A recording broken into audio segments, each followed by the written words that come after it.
what are the Seattle Mariners actually doing? Despite winning 85 games last year and just barely missing out on the postseason, the Seattle Mariners have been dead quiet this offseason. And that's not me just exaggerating. So far, the Mariners haven't signed a single player in free agency to a major league contract. I mean, hell, even the Athletics, who are literally changing cities, have made at least a couple small signings this offseason. Right now, the Seattle Mariners are quite literally sleepwalking through free agency, and the reason why they're doing it is so frustrating. What's up, everybody, and welcome back to the channel. In this one, we're going to be talking about the Seattle Mariners offseason so far and discuss how they're effectively sabotaging their future. Before we get into it, I encourage you guys to hit the like and smash the subscribe button if you enjoy baseball content and discussion so you don't miss any future videos. Alright folks, let's get into it. So like I said, the Mariners finished last season just barely missing out on the playoffs, but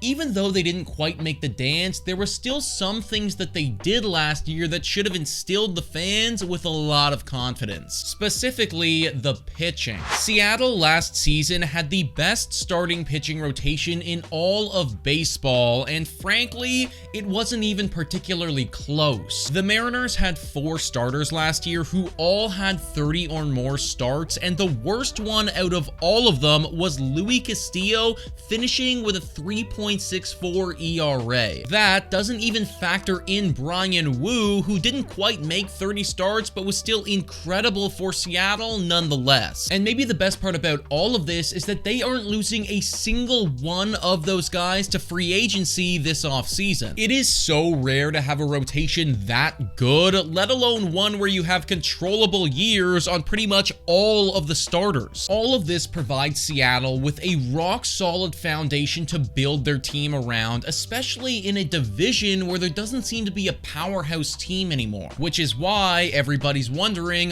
where are the moves? The big problem for the Mariners last year was so abundantly clear: the hitting. Seattle was such a polarizing team because whilst their pitching was one of the best in baseball, the offense was one of the worst. The team had a batting average of .224, which ranked 29th in the league. Pair this with their .687 OPS, and it becomes pretty clear pretty quickly why they didn't win more than 85 ball games. To their credit, they did try to address this problem at the trade deadline and traded for Randy Arozarena, but it didn't move the needle enough, and come playoff time, they were on the outside looking in. All of this brings us to the team that Seattle has right now, a very strong pitching squad that desperately needs to add some power to that lineup. But it doesn't seem like help is coming anytime soon. Fansided writes, now despite the rotation's dominance, Mariners ownership refuses to expand payroll to upgrade the offense. To upgrade the offense, the Mariners are listening to inquiries regarding starting pitcher Luis Castillo and are open to the idea of trading the star right-hander. The Mariners trading from their greatest strength to improve their biggest weakness, especially when their payroll ranked number 16 in baseball in 2024,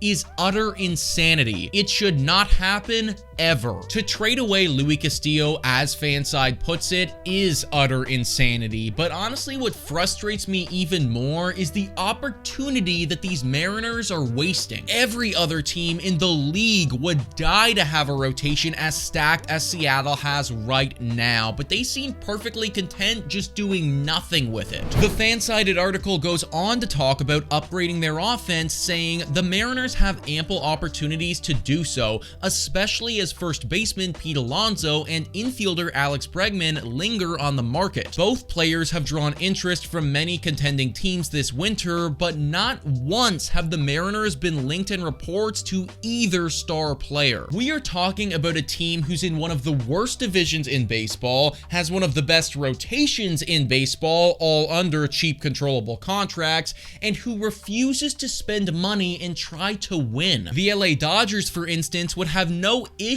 splashing money around if they had this rotation, but Seattle doesn't feel this way and is perfectly content just being mediocre. I truly feel bad for Seattle fans right now because the division is right there for the taking. All the management needs to do is just go out and spend some money, but they just simply refuse to do so. But folks, let me know what you think about all this in the comments down below. Thank you so much for watching, and I will catch you next time.